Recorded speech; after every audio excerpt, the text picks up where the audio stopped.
Call it cabin fever. John, what is up, huh? Most extraordinary man I've ever known. Everyone you knew, John, has died. We now call them galaxies. What exactly will happen?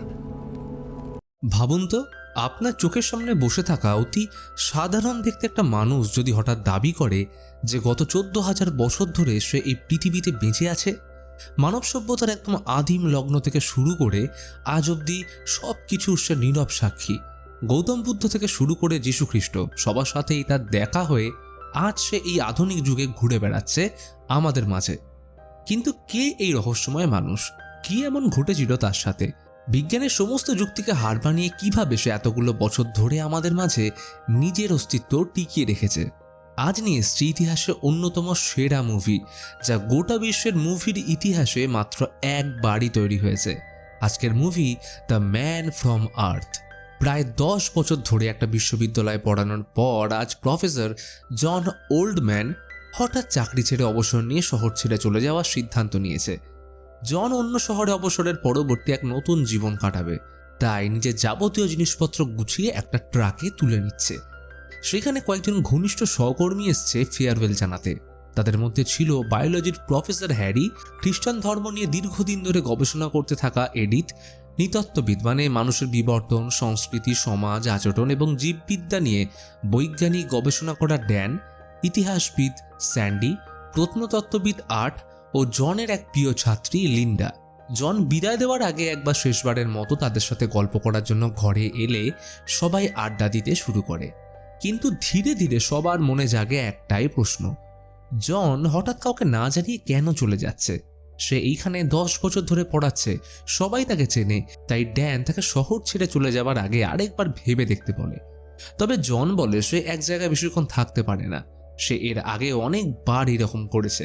কোনো একটা জায়গায় সে 10 বছর ধরে কাজ করে তারপর চলে যায় অন্য কোনো শহরে। তখন এডিথ মজা করে বলে যে তাহলে জন হাজার হাজার বছর ধরে বেঁচে আছে নাকি? কারণ এত কম বয়সে 10 বছর অন্তর শহরের পর শহর বদল করা তো অবাস্তব। আর এই 10 বছরে তার চেহারায় কোনো পরিবর্তন হয়নি। সে আগে যেমন দেখতে ছিল এখনও একই রকম আছে। তখনই হ্যারি খুঁজে পায় একটা অদ্ভুত ধনুক, যা দিয়ে মূলত অনেক আগে পশু শিকার করা হতো। সাথে ড্যান খুঁজে পায় একটা প্রস্তর যুগের পাথর, যেটা এখন কারোর কাছে থাকা প্রায় অসম্ভব। অবাক হয়ে তারা জিজ্ঞেস করে জন এইসব কিভাবে পেয়েছে, কিন্তু সে ঠিকমতো উত্তর দেয় না। কিছুক্ষণ চুপ থাকার পর জন এই কথাটাকেই ধরে একটা গল্প বলতে শুরু করে, যা নাকি সে এর আগে কাউকেই বলেনি। সে তাদের একটা আজব প্রশ্ন জিজ্ঞেস করে, ধরা যাক যদি একজন মানুষ প্রস্তর যুগে জন্ম নিয়ে আজ অবধি বেঁচে থাকে, তাহলে সে কেমন দেখতে হবে, তার অবস্থাটাই বা কেমন হবে? কিন্তু লিন্ডা প্রশ্ন করে এত বছর অবধি কেউ কিভাবে বাঁচবে, এটা কি করে সম্ভব?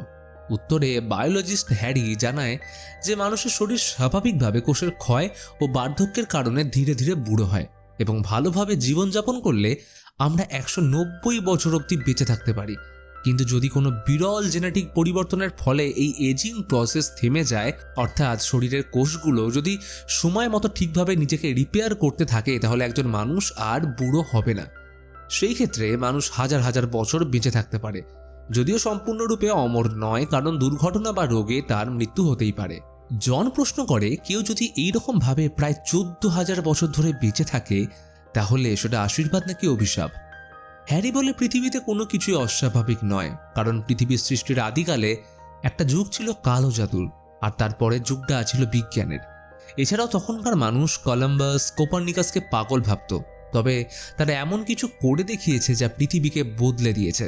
তাই কোনো কিছু অস্বাভাবিক নয়, কেউ 1000 বছর বেঁচে থাকতেই পারে। কলম্বাসের নাম শুনে জন একটা অদ্ভুত কথা বলল, সেই সময় আমিও কলম্বাসের সাথে সমুদ্র যাত্রায় যাওয়ার সুযোগ পেয়েছিলাম। সে ভাবত পৃথিবীর সমতল এবং এর শেষ প্রান্তে নিশ্চয়ই কোনো বিশাল গর্ত আছে, আর কলম্বাস সেখানে পড়ে শেষ হয়ে যাবে, তাই সে ভয় যাত্রা করেনি। অর্থাৎ তার বয়স এখন প্রায় 14,000 বছর। এই কথা শুনে উপস্থিত সবাই অবাক হয়ে যায়। জন আর কলম্বাস একসাথে, এইটা আবার কি ধরনের মশকরা? তবে হ্যারি জনের গল্প শুনতে বেশ আগ্রহী। সে জনকে তার গল্প বলার জন্য জোরাজুরি করলে জন শুরু করে তার 14,000 বছরের জীবন কাহিনী। সে বলে প্রতি 10 বছর অন্তর যখন মানুষরা লক্ষ্য করে যে জনের বয়স বাড়ছে না, তখন কারোর মনে সন্দেহ জাগার আগে সে ওই শহর ছেড়ে এবং ওই চাকরি ছেড়ে অন্য শহরে গিয়ে এক নতুন পরিচয় জীবন শুরু করে। সে 14,000 বছর আগে প্রস্তর যুগে গুহাতে জন্মেছিল এবং তারপর 35 বছর অবধি তার বয়স স্বাভাবিকভাবেই বাড়তে শুরু করে। তবে 35 বছর পর তার বয়স আর বাড়ে না, তার এজিং প্রসেস থেমে যায়। কিন্তু সে বাদে গুহার মধ্যে থাকা বাকিদের বয়স স্বাভাবিকভাবেই বাড়লে তারা ভাবতে শুরু করে যে জন কালো জাদুর মাধ্যমে তাদের থেকে বয়স চুরি করে নিজেকে যুবক রাখছে, যেমনটা ভ্যাম্পায়াররা করে থাকে। তাই গুহার মানুষরা তাকে তাড়িয়ে দিলে সে আরেকটা নতুন গোষ্ঠীর সাথে থাকতে শুরু করে, আর তখন থেকেই প্রতি 10 বছর পর পর সে পালিয়ে বেড়াচ্ছে। 14,000 বছর আগে সব কথা তার মনে নেই, তবে তার জীবনের কাটানো কিছু ভালো সময় আর খারাপ সময় এখনও তার মনে আছে। যেমন প্রথম 2 বছর পৃথিবী বরফে ঢাকা ছিল, তার সাথে ছিল বিশাল বরফের পর্বত উপত্যকা। কিন্তু তারপর সব গলতে শুরু করে, মহাদেশগুলো আলাদা হয়ে যায়। তখন আর্ট বলে এগুলো তো সবাই জানে, পৃথিবীর বিবর্তনের ইতিহাস যে কোনো বই থেকেই পাওয়া যায়, এর জন্য 14,000 বছর বেঁচে থাকতে হয় না। তখন জনও তার সাথে সায় মিলিয়ে বলে যে সেও তো এইসব বই থেকেই জেনেছে, কারণ ছোটবেলার স্মৃতি আমাদের মনে থাকে না। লিন্ডা জনের থেকে জানতে চায় তখন যে এত বড় সমুদ্র পাহাড় ছিল সে কি কোনোদিন জানার চেষ্টা করেনি এগুলো কিভাবে সৃষ্টি হলো। উত্তরে জন জানায় তারা যখন বিজ্ঞান মনস্ক ছিল না, তারা আকাশের দিকে এক মনে তাকিয়ে ভাবত যে সেখানে কোনো এক বিশাল বড় মানুষ রয়েছে যে সবকিছু বানিয়েছে। এমন সময় একজন লক্ষ্য করে জনের বাড়িতে রয়েছে বিখ্যাত চিত্রশিল্পী ভ্যানের একটা দুর্লভ পেন্টিং। জন জানায় যে এই পেন্টিং নাকি স্বয়ং ভ্যান তাকে উপহার দিয়েছিল, কারণ সে ছিল ভ্যানের খুব ভালো বন্ধু। তবে তার নাম ছিল জ্যাক্স, পেশায় পিগ ফার্মার। জন যেখানে কাজ করত ভ্যান সেখানেই পেন্টিং করতে ভালোবাসত, আর ওইভাবেই তাদের মধ্যে গড়ে ওঠে বন্ধুত্ব। এতক্ষণ ধরে জনের গল্প শোনার পর সবাই ভাবে সে মজা করছে, তাই সবাই জনকে প্রশ্ন করতে থাকে, আর জন সব প্রশ্নের সঠিক উত্তর দেয়। সে বলে 1862 সালে সরকারি অ্যাপ্লিকেশন ফেক করার অপরাধে 1 বছর বেলজিয়াম জেলে ছিল। তারপর সে 1890 সালে ভ্যানের মৃত্যুর পর চলে আসে আমেরিকায়। তখন আর্ট জিজ্ঞেস করে সে যদি তার এই অদ্ভুত কাহিনী সবার থেকে গোপন রাখতে চায় তাহলে সে তাদের কেন জানাচ্ছে। জন বলল সে এইবার চেয়েছিল তার আসল পরিচয় জানিয়ে সবাইকে বিদায় দিতে। এতটা বলার পর জন এবং স্যান্ডি আবার চলে যায় তার গাড়িতে জিনিসপত্র পৌঁছাতে। তখনই স্যান্ডি তাকে জানায় যে জন যখন প্রথমবার বিশ্ববিদ্যালয়ের প্রফেসর হয়ে এসেছিল তখন থেকেই সে তাকে ভালোবাসত, এতদিন ধরে শুধু বলার সাহস পায়নি। জন বলে সে জানত যে স্যান্ডি তাকে ভালোবাসে, তবে সে তাকে ভালোবাসতে পারবে না, কারণ যদি তারা বিয়ে করে তারপর তাদের সন্তান হবে, তখন সে বাদে পরিবারের বাকিদের বয়স বাড়বে এবং প্রকৃতির নিয়মে একদিন তারা মারা যাবে। কিন্তু জন সে তখনও 35 বছর বয়সী এক যুবক হিসেবেই নতুন শহরে শুরু করবে নতুন জীবন, তাই তাদের ভালোবাসা পূর্ণতা পেতে পারে না। অতঃপর জন ঘরে ফিরে এলে সবাই তার থেকে বাকি গল্পটা শুনতে চাইলে জন পুনরায় তার 1000 বছরের জীবন কাহিনী শোনায়। পৃথিবী যখন বরফে ঢাকা ছিল তখন সে পূর্ব দিকে যাওয়া শুরু করে, কারণ পূর্ব দিকে সূর্য ওঠে, তাই সে ভাবত পূর্বে তাপমাত্রা কিছুটা বেশি। জন পূর্বে যাওয়ার সময় প্রথমবারের মতো দেখতে পেয়েছিল সমুদ্র। সে আরো বলে সে সময়টা ছিল ব্রোঞ্জ যুগের একদম শুরুর দিকে। সে পূর্বে পৌঁছানোর পর নতুন নতুন ভাষা শেখে, জানতে পারে নতুন ধর্ম, নতুন দেবদেবীর সম্পর্কে। এরপর সে প্রায় 2000 বছর পৃথিবীর প্রাচীনতম সুমেরীয় সভ্যতায় কাটিয়েছে, থেকেছে ব্যাবিলনে। কিন্তু যুগ পাল্টানোর সাথে নগরায়ন ঘটতে শুরু করে। শহরে তার পরিচয় লুকিয়ে বেশি দিন থাকতে অসুবিধা হতো, তাই সে 10 বছরের অনেক কম সময়ের ব্যবধানে জায়গা পরিবর্তন করতে থাকে। এমনকি সে বেশ কয়েকবার নিজের মৃত্যুর মিথ্যে খবরও রটায়। তারপর সে আরো পূর্ব দিকে যেতে শুরু করলে অবশেষে পৌঁছয় ভারতে। সেইখানে তার সাথে পরিচয় হয় স্বয়ং গৌতম বুদ্ধের। গৌতম বুদ্ধের মতন মানুষ এর আগে সে কোনোদিনও পায়নি। গৌতম বুদ্ধের জ্ঞান ভাণ্ডার থেকে মুগ্ধ করলে সে তার শিষ্যত্ব গ্রহণ করে। জন গৌতম বুদ্ধের মৃত্যু অবধি তার থেকে শিক্ষা নিয়েছিল। বুদ্ধ জানতেন জনের মধ্যে এমন কিছু আছে যা তাকে সবার থেকে আলাদা বানিয়েছে, কিন্তু জন তাকে এই ব্যাপারে কোনোদিনও জানায়নি। তার থেকে অমূল্য জ্ঞান আহরণের গল্প শোনার সাথে আর্ট বলে সে চাইলে এখন সবাইকে গিয়ে জনের সত্যিটা বলতে পারে। তাহলে জন কেন তাদের গৌতম বুদ্ধ নিয়ে বলছে? তবে জন জানে যদি আর্ট কাউকে তার ব্যাপারে বলেও দেয় তাহলে কেউ তাকে বিশ্বাস করবে না, বরং আর্টকে পাগল ভাবতে শুরু করবে। এই সময় আর্টের ডাকে ডাক্তার উইল গ্রুবার নামের এক মনোরোগ বিশেষজ্ঞ জনের বাড়িতে আসে, কারণ আর্টের মতে জনের মানসিক সমস্যা রয়েছে। উইল এসে জনের কাহিনী ড্যানের থেকে সংক্ষিপ্তভাবে শুনলে সে তাকে জিজ্ঞেস করে এই 14,000 বছরের জীবনে জনের কখনো শরীর খারাপ হয়েছে কিনা। জন জানালো যে বাকিদের মতোই তার অনেকবার শরীর খারাপ হয়েছে, উইল জানতে চায় যদি জন সত্যি স্মল পক্সে আক্রান্ত হয়েছিল তাহলে তার শরীরে কোনো দাগ নেই কেন। তখন সে জানায় তার শরীরে যদি কোনোভাবে সে চোট পায় তাহলে সেটা খুব তাড়াতাড়ি সেরে ওঠে, এই কারণেই তার শরীরে কোনো রকমের দাগ নেই। গত 170 বছর ধরে পড়াশোনা করে তার কাছে বর্তমানে প্রায় 10টা সাবজেক্টের ডিগ্রি আছে, শুধুমাত্র সাইকোলজি বাদ দিয়ে।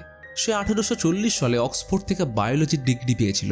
তবে এখন সময়ের পরিবর্তন ঘটেছে, বিজ্ঞানের অগ্রগতি হয়েছে, তাই তার পাওয়া ডিগ্রিগুলো সময় থেকে কিছুটা পিছিয়ে হলেও তার জ্ঞান প্রায় সব বিষয়েই রয়েছে। জনের কথাগুলো শুনে উইল তাকে মেন্টালি চেক করতে শুরু করে, সাথে অনেক প্রশ্ন করে এবং জন সেটার কিন্তু যথারীতি উত্তর দেয়। অবশেষে উইল তাকে জিজ্ঞেস করে এত বছর ধরে বেঁচে থাকতে তার কি কষ্ট হয় না, কারণ সে তার প্রিয় সব মানুষকে মরতে দেখেছে। এই প্রশ্ন জনের মধ্যে থাকা আবেগকে জাগিয়ে তুলল।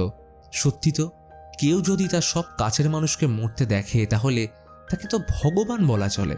এই প্রশ্নের উত্তর তার কাছে নেই, রয়েছে শুধু আফসোস, কারণ এইটা বাদে সে আর কি বা করতে পারে। জনের সব উত্তর শুনে এক পর্যায়ে হঠাৎ উত্তেজনার মধ্যে উইল একটা বন্দুক বের করে হুমকি দেয় যে হয়তো তার প্রথম গোষ্ঠীর লোকদের সন্দেহ ঠিক ছিল। হতে পারে সত্যি জন জেনে শুনে হোক বা অজান্তে কোনোভাবে অন্যদের আয়ু নিজের করে নেয়, তাই সে যেন সত্যিটা স্বীকার করে, না হলে সে তাকে শেষ করে দেবে। মৃত্যুর ভয় জন পায় না। সে বলে উইল যদি চায় তাকে শেষ করে দিতে পারে, কারণ তার বয়স 14,000 বয়স হলেও সে কখনোই অমর নয়। উইলের আচমকা কিছু মনে হলে তাকে গুলি না করে বাইরে চলে গেলে হ্যারি জানায় যে উইলের স্ত্রী দীর্ঘ অসুস্থতার পর আগের দিনই মারা গেছে, এই কারণে উইল মানসিকভাবে ভেঙে পড়েছে। এই খবর শুনে জন উইলকে সান্ত্বনা দিয়ে তার থেকে বন্দুকটা নিয়ে নেয়, কারণ স্ত্রীর শোকে মানসিক চাপে যদি উইল কিছু করে বসে। তবে জন দেখে উইলের বন্দুকটা খালি, মানে সে শুধুমাত্র জনকে ভয় দেখিয়ে তার থেকে সত্যিটা জানার চেষ্টা করছিল। জন বন্দুক নিয়ে ফিরে এলে ড্যান তাকে জিজ্ঞেস করে সে কি এমন কাউকে চেনে যে কিনা তার মতোই হাজার হাজার বছর ধরে বেঁচে আছে। জন জানায় যে 16শ শতাব্দীতে সে তার মতোই আরেকজনের দেখা পেয়েছিল, তবে সে ছিল অন্য টাইমলাইন থেকে। তারা দুদিন ধরে এই বিষয়ে অনেক কথা বলার পর জন আরেক নতুন জীবনের দিকে রওনা দিলে তারা একে অপরকে নিজেদের মধ্যে সর্বদা যোগাযোগ রাখার কথা দেয়। তবে সময়ের সাথে সেটা সম্ভব হয়ে ওঠে না। যদিও 200 বছর আগে জনের একবার মনে হয়েছিল যে সে তাকে একটা রেল স্টেশনে দেখেছিল, কিন্তু ভিড়ের কারণে তার সাথে কথা বলার সুযোগ হয়নি। সে আরও বলে যে একবার সে নিউ গুয়ানায় থাকতে শুরু করেছিল, সেখানে প্রায় 50 বছর ধরে বসবাস করেছিল, আর 50 বছর পরেও তার বয়স এতটুকু না বাড়লে নিউ গুয়ানার এক নির্দিষ্ট উপজাতি তাকে দেবতা হিসেবে মানতে শুরু করেছিল, এমনকি তারা তার বিশাল বড় মূর্তিও বানায়। এই কথা নিয়ে তাদের আলোচনা এবার ধর্মের দিকে মোড় নেয়। ড্যান তাকে তার ধর্ম নিয়ে প্রশ্ন করলে জন বলে তার কোনো নির্দিষ্ট ধর্ম না থাকলেও কিন্তু ঈশ্বরের অস্তিত্ব পুরোপুরি অস্বীকার করে না। জন পরিষ্কার জানিয়ে দেয় যে সে ধর্মের ব্যাপারে বেশি কিছু আলোচনা করতে চায় না, কারণ ধর্ম এমন একটা সেন্সিটিভ বিষয় যা থেকে সৃষ্টি হতে পারে অপ্রয়োজনীয় বিতর্কের।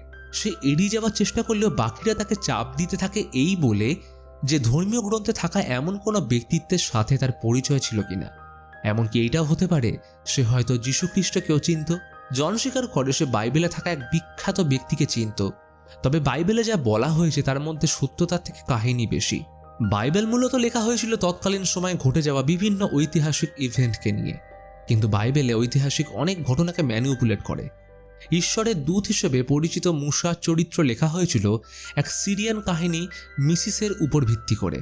তার মতে ইতিহাস আর কাহিনী অনেক সময় একে অপরের সাথে মিশে যায়, আর সেইভাবেই আজকের ধর্মীয় গল্পগুলো তৈরি হয়েছে।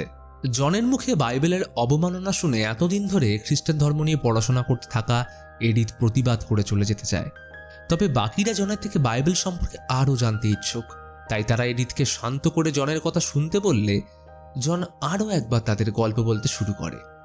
সে জানায় ভারতে গৌতম বুদ্ধের শিষ্যত্ব গ্রহণ করার পর তার থেকে অনেক কিছু শিখে প্রায় 500 বছর পর রোমান সাম্রাজ্যে ফিরে আসে। রোমান সাম্রাজ্য ধীরে ধীরে হয়ে উঠেছিল একটা জায়ান্ট কিলিং মেশিন।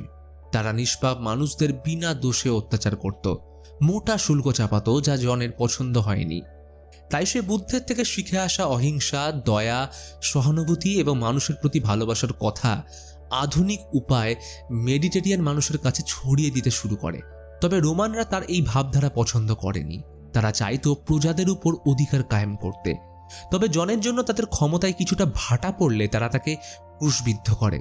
জন ভারতে থাকাকালীন বুদ্ধের থেকে শিখেছিল কিভাবে ব্যথাকে নিয়ন্ত্রণ করতে হয়, তাই ক্রুশবিদ্ধ থাকাকালীন অসীম যন্ত্রণাকে সহ্য করতে সে সক্ষম হয়েছিল। আর এক পর্যায়ে এসে সবাই ভাবে সে হয়তো শেষ হয়ে গেছে, তাই তাকে ক্রুশবিদ্ধ অবস্থায় একটা গুহাতে ফেলে চলে যায়। এই পুরো ঘটনা ঘটে শুক্রবার, যা গুড ফ্রাইডে নামে পরিচিত। তবে জন শেষ হয়ে যায়নি। সে বুদ্ধের কাছে শেখা বিদ্যা ব্যবহার করে খুব সহজেই একদিনের মধ্যে সুস্থ হয়ে ওঠে। পরের দিন শনিবার গুহা থেকে বেরিয়ে কাউকে না জানিয়ে দূরে কোথাও এক নতুন নাম নিয়ে নতুন জীবন শুরু করতে চেয়েছিল। পরিকল্পনা মতো শনিবার যখন সে গুহা থেকে বেরোনোর জন্য এগোয়, তখন দেখে বাইরে তার জন্য অপেক্ষা করছে অসংখ্য অনুগামী। জন তাদের সবকিছু ব্যাখ্যা করার চেষ্টা করে, কিন্তু তার অনুগামীরা এতটাই উৎসাহিত ছিল যে তারা ভাবে জনের পুনর্জন্ম হয়েছে। জন বুঝতে পারে তার কথা রোমান সম্রাট জানতে পারবে, তাই সে পালিয়ে মধ্য ইউরোপ চলে আসে। যীশুখ্রিস্টের পুনর্জন্মে তিনি ইস্টার স্যাটারডে হিসেবে পালন করা হয়, অর্থাৎ জন ছিল স্বয়ং যীশুখ্রিস্ট। তবে এখন তার হাতে ক্রুশের ক্ষতচিহ্ন পাওয়া যাবে না, কারণ সে আগে উইলকে জানিয়েছিল তার শরীরে কোনো ক্ষতচিহ্ন থাকে না। জনের মুখে এই গল্প শুনে সবাই স্তব্ধ হয়ে যায়। এডিথ বলে সে জানতো জন নিজেকে যীশুখ্রিস্ট হিসেবে দাবি করবে, তবে সে তার কোনো কথা মানতে না পেরে কাঁদতে শুরু করে। জন এবার খ্রিস্টান ধর্মের সাথে পেগান ধর্মের তুলনা করে। পেগান ধর্ম অনেক পুরনো একটা বিশ্বাস, যেখানে বিভিন্ন দেবতা, জন্ম, মৃত্যু, পুনর্জন্ম এবং নানান অলৌকিক ঘটনার গল্প প্রচলিত ছিল।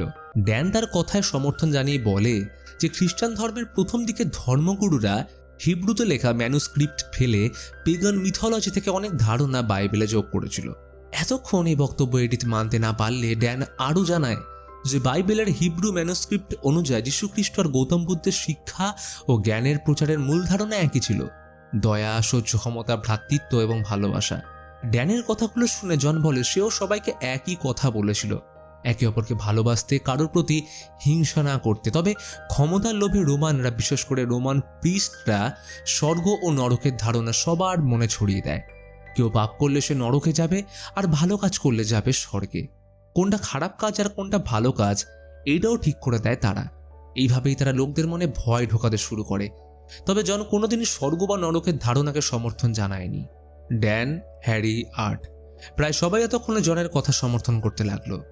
এমন সময় উইল আবার ফিরে আসে জনের বাড়িতে। জন এতক্ষণ ধরে যীশুখ্রিস্ট এবং বুদ্ধের ব্যাপারে যা বলেছিল তা উইল জানতে পারলে সে জনকে বিশ্বাস না করে অনেক জটিল প্রশ্ন করতে থাকে। তবে জন স্বাভাবিকভাবে প্রচণ্ড শান্তভাবে সব প্রশ্নের উত্তর দেয়। তবে উইলের এখনো জনের গল্পে বিশ্বাস হয় না।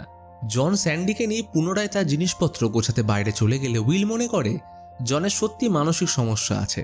সে নিজেকে মাঝে মাঝে কলম্বাস ভাবে, কখনো যীশুখ্রিস্ট। সে এমন কাউকে কল্পনা করে যা সে কোনোদিনই হতে পারবে না। তাই কল্পনার মাধ্যমে সে নিজের আসল পরিচয়কে মুছে দিয়ে কল্পিত চরিত্রের মতো বাঁচতে শুরু করে। একে বলে গ্রেভ ডিসঅর্ডার, এবং এর সঠিক চিকিৎসা দরকার।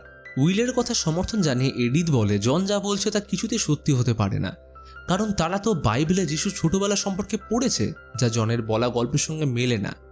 কিন্তু ড্যান জানা ইতিহাসের পাতা কখনোই খালি থাকে না। যীশুখ্রিস্টের ছোটবেলা যদি বাইবেলে না থাকতো তাহলে অনেকেই এটা বিশ্বাস করত। তাই হতে পারে যীশুখ্রিস্টের ছোটবেলার কাহিনী বাইবেলে যোগ করা হয়েছিল, যার সাথে বাস্তবের কোনো সম্পর্ক নেই। জন সব জিনিসপত্র গাড়িতে গুছিয়ে ফিরে এসে বলতে আরম্ভ করে, গত 2000 বছর ধরে মানুষ খ্রিস্টান ধর্মকে বিশ্বাস করলেও আগে ইজিপ্ট ও ভারতে এমন অনেক ধারণা ছিল যার অস্তিত্ব এখন আর নেই, কারণ সময়ের সাথে মানুষের ভাবনার পরিবর্তন হয়। আর জনকে জিজ্ঞেস করে তার নাম কিভাবে জিসাস হলো। জন বলে সে যখন মেডিটেরিয়ান পাড়ি দেয় তখনও তার নাম ছিল জন। তারপর সে যখন গুহা থেকে পালিয়ে ইউরোপে আসে তখন তার পুনর্জন্মের কথা ছড়িয়ে পড়লে সবাই ভাবতে শুরু করে জন হয়তো অমর, তার কোনোদিন মৃত্যু হবে না। তাই তার নাম হিব্রুতে হয় ইয়েশুয়া, যার অর্থ গড ইজ স্যালভেশন, যা গ্রিকে পরিবর্তিত হয়ে ইউসুস এবং ল্যাটিনে জিসাস। এইভাবেই প্রভু যিশু নামের উৎপত্তি। সবকিছু শুরু হয়েছিল সমাজকে বদলানোর একটা স্কুলের মতো, তবে শেষে তা পরিবর্তিত হয় একটা ধর্মে ও আরেকটা মন্দিরে, যাকে নাম দিয়েছে চার্চ।